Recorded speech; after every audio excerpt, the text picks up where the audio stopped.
আমি তোমাদের থাকার সুব্যবস্থা করেছি, ও নিয়ে তোমার ভাবতে হবে না। তাহলে সব ব্যবস্থা করে এসেছি। সময় নেই মা, অত ব্যস্ত হইও না। আর এই মুহূর্তে বাবাকে কিছু বলার প্রয়োজন নেই। যাকে আমার একজনের সাথে বিশেষ প্রয়োজন আছে দেখা করার, আমি আসছি, গেলাম।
ভাবতে পারিনি তোর সাথে এবারে দেখা হয়ে গেল।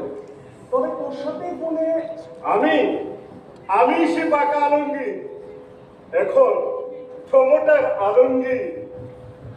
আচ্ছা শোন, তোর কাছে যে জন্যে আসা আমার, আমি গাড়িটা বিক্রি করতে চাইছি।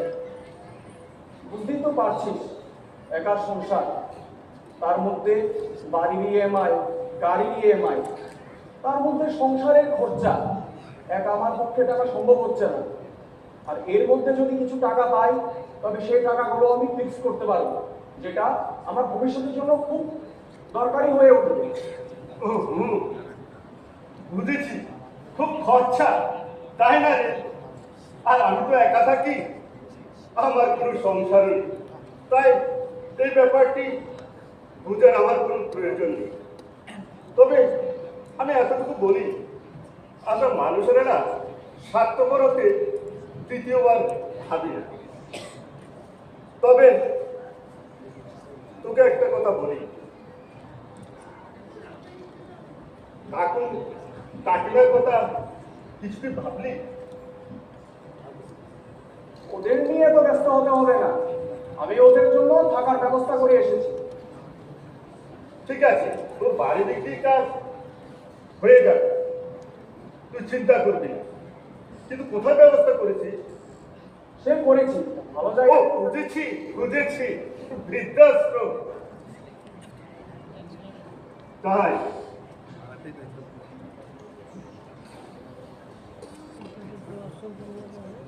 সবটাই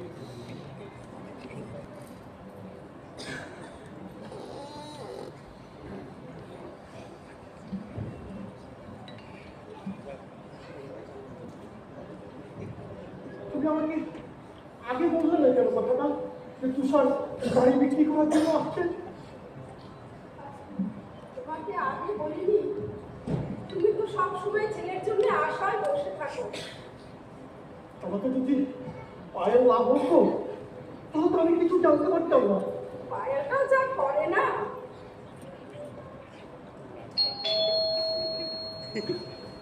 কেউ দেখো তো।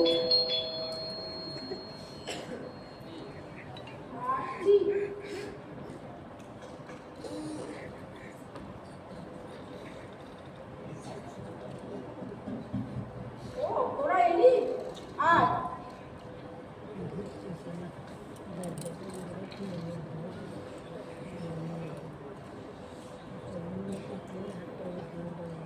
বাবা,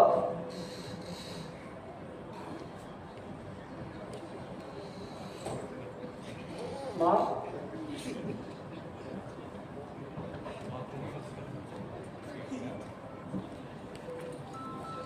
শেষ পর্যন্ত আমাদের ভিটে ছেড়া করলি? ছেড়েই দাও না। ও তো বললো আমাদের ভালো জায়গায় রাখার ব্যবস্থা করেছে। আপনারা চিন্তা করছেন কেন? আমরা আছি তো। ও, এখানে তো সবাই আছে। কাকু কেমন আছে? কাকিমা, এই তুষার, তোর কাজটা সেরে ফেল। নাও বাবা, কাগজটাতে সই করো।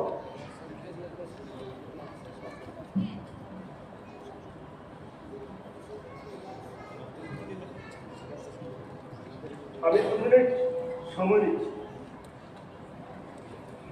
কিছুদিন আগে আমার কাছে একটা ফোন আসে,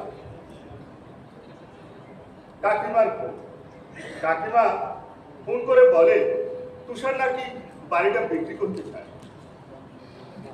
ওনারা বয়স্ক মানুষ, অসহায় হয়ে পড়বেন ভেবে আমি আশ্বস্ত করি। আমি তুষারকে ফোন করে বলে যে বাড়িটা আমি কিনতে চাই। তুষার, আমি তোকে একটা ঘটনা বলতে চাই।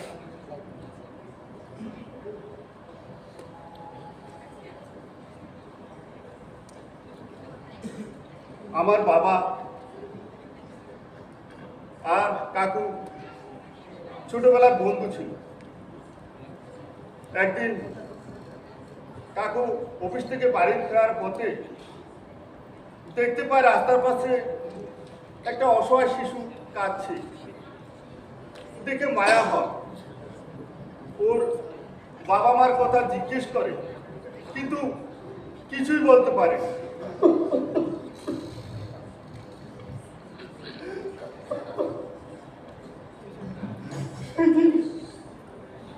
সেদিন সেই শিশুটাকে সে মনে করে বাড়ি নিয়ে যায়, লেখাপড়া শেখায়, নিজের সন্তানের মতো লালন পালন করে, বড় করে। আজ সে মস্ত বড় অফিসে চাকরি করছে। একদিকে বোধহয় অনেক বেশি কিছু করার সামর্থ্য তার ছিল না। আর সেই শিশুটি তুই, তুষার? কি? তুই? আমি? হ্যাঁ তুষার।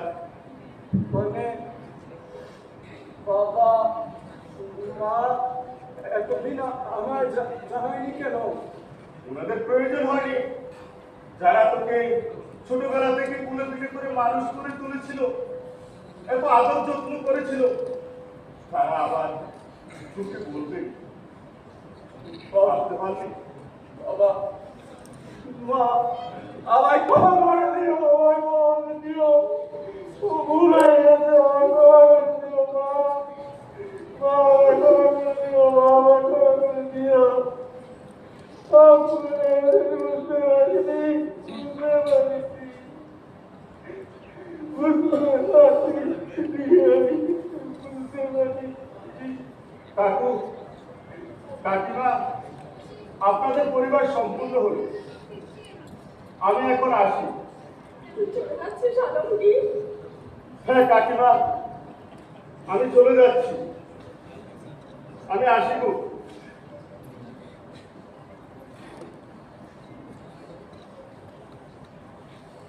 الله أكبر الله أكبر